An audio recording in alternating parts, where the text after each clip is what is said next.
Hello friends, welcome to math classes.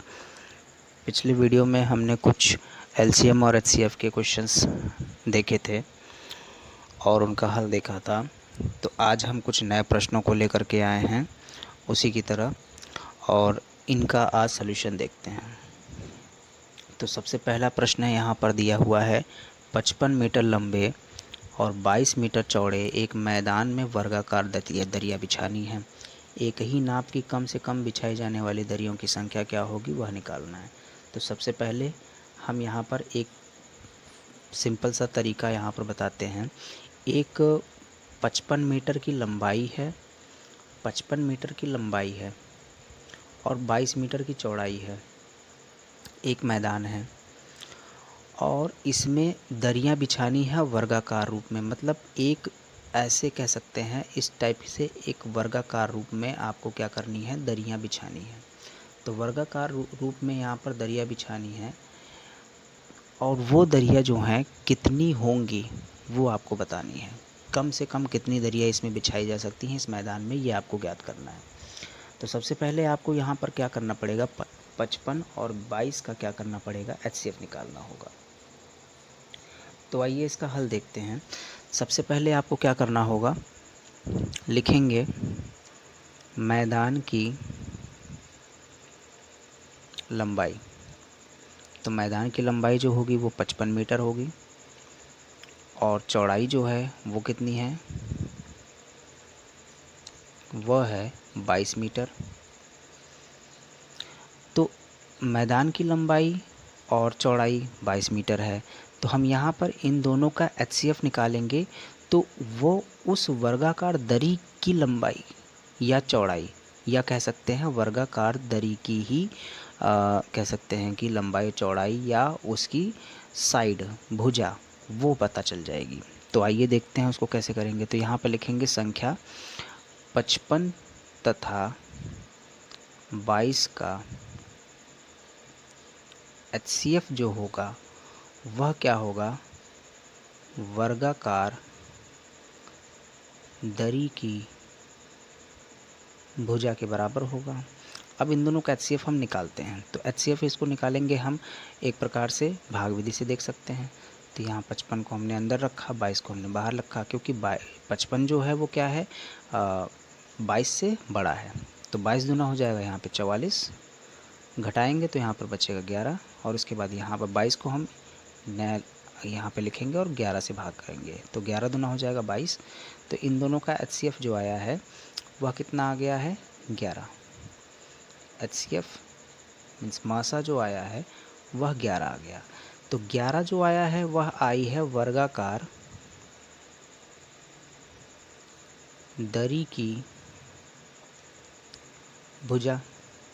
अब वर्गाकार दरी की भुजा है तो आप इसमें देखिए, वर्गाकार दरी अगर हम लगाएंगे तो इसका मतलब उसका पूरा एक क्षेत्रफल क्या होगा, इतने पार्ट में भर जाएगा। फिर दूसरा भी इसी तरीके से होगा, तीसरा भी इसी तरीके से, मतलब उसका क्षेत्रफल जो है हमको निकालना ज़रूरी है। तो यहाँ पर हम लिखेंगे दरी का क्षेत्रफल, दरी का क्षेत्रफल। तो दरी का क्षेत्रफल जो होगा वो भुजा गुणे भुजा होगा, इसका मतलब 11 गुणे 11 होगा। तो 11 गुणे 11 करेंगे तो 121 वर्ग मीटर है, तो मीटर ही लिख लेंगे। तो 121 वर्ग मीटर इसका आ जाएगा उत्तर। ये मीटर है। यहाँ पर देखिए ये जो एचसीएफ आया था वो 11 मीटर आया था। तो इसी तरीके से दरी का क्षेत्रफल जो होगा वो 11 गुणे 11 121 वर्ग मीटर होगा। अब यहाँ पर हम क्या करेंगे, 55 मीटर लंबाई है, 22 मीटर चौड़ाई है, तो मैदान का भी क्षेत्रफल निकाल लेंगे। तो मैदान का हम क्षेत्रफल यहाँ पे लिख लेते हैं। मैदान का क्षेत्रफल क्या होगा, तो वह 55 गुणे 22 होगा वर्ग मीटर। अब हमको यहाँ पर दरी की संख्या निकालनी है, कम से कम कितनी दरियाँ बिछाई जा सकती हैं वह निकालना है। तो उसके लिए हम क्या करेंगे, इनका गुणा किए बगैर ही हम क्या करते हैं, मैदान के क्षेत्रफल को दरी के क्षेत्रफल से भाग कर देते हैं। तो वहाँ से हमको दरियों की संख्या पता चल जाएगी।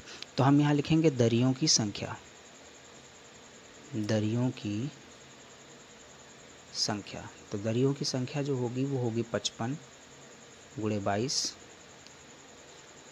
और बटे में 121। जिसको हम ब्रैकेट में क्या लिख सकते हैं, मैदान का क्षेत्रफल बटे में जो है दरी का क्षेत्रफल, तभी तो यहाँ पर आएगा दरियों की संख्या।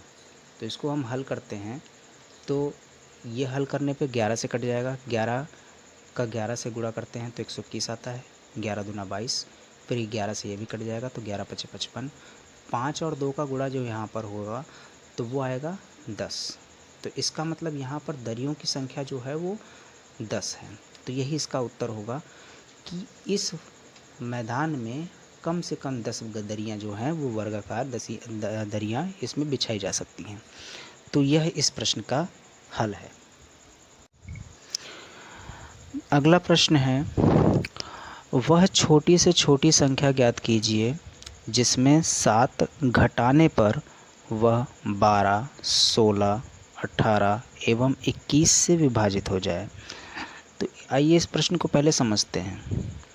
इसका हल देखने से पहले इसको समझेंगे कि कोई एक संख्या है जिसको अगर हम 12 से विभाजित कर रहे हैं, 16 से विभाजित कर रहे हैं, 18 से विभाजित कर रहे हैं और 21 से विभाजित हो रही है, वह पूर्णतः विभाजित तभी होगी वह संख्या जब उसमें से हम 7 घटा देंगे। तो इसका मतलब यह हुआ कि जब हम उसी संख्या को हम अगर 12 से भाग कर रहे हैं तो हमारे पास शेषफल 7 बच रहा होगा। अगर उसी संख्या को हम 16 से भाग कर रहे हैं तो भी 7 बच रहा होगा, 18 से भाग कर रहे हैं तो भी 7 बच रहा होगा और 21 से भाग कर रहे होंगे तो भी 7 बच रहा होगा। तो सबसे पहले आपको यहाँ ये समझना है कि इसमें आपको 12, 16, 18 और 21 का लासा निकाल लेना है, क्योंकि इन संख्याओं का लासा जो आएगा वही तो वो छोटी संख्या होगी जिससे यह पूर्णतः विभाजित हो जाएगी। और उसके बाद उस संख्या में आप क्या कर दोगे, 7 प्लस कर दोगे। तो यहाँ पर जब 7 प्लस कर दोगे तो वैसे ही आपको यहाँ वो आंसर मिल जाएगा। तो आइए इसका हल देखते हैं। तो यहाँ पर हम लिखेंगे संख्या 12, 16, 18 व 21 का एलसीएम लेने पर या लासा लेने पर। तो यहाँ पर हम 12, 16, 18 और 21 का भाग विधि से एलसीएम लेने जा रहे हैं।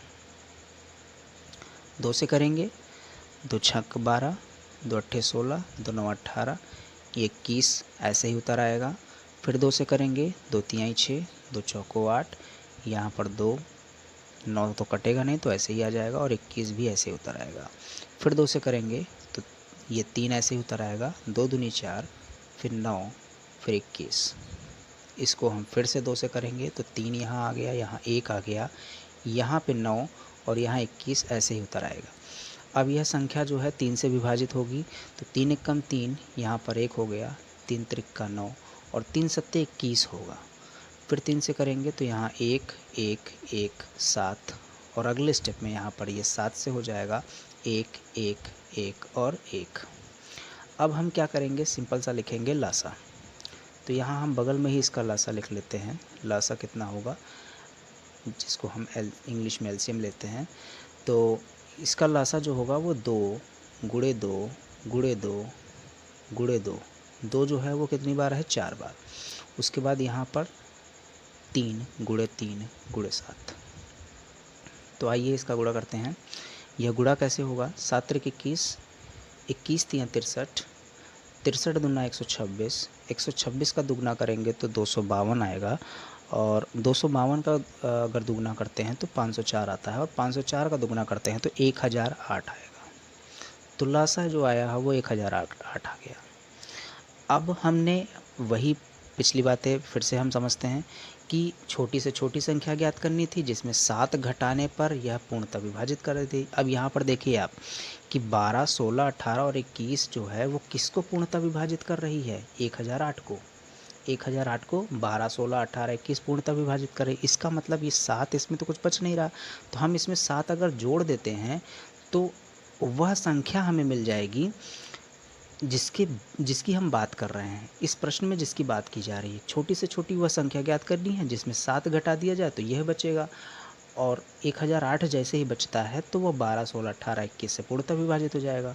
तो हम यहाँ पर क्या करेंगे, इस संख्या, जो संख्या होगी उसको हम लिखेंगे अभीष्ट संख्या, वह होगी 1008 प्लस 7। इनको हम जोड़ेंगे तो 1000 यहाँ पर 15 आएगा इसका उत्तर।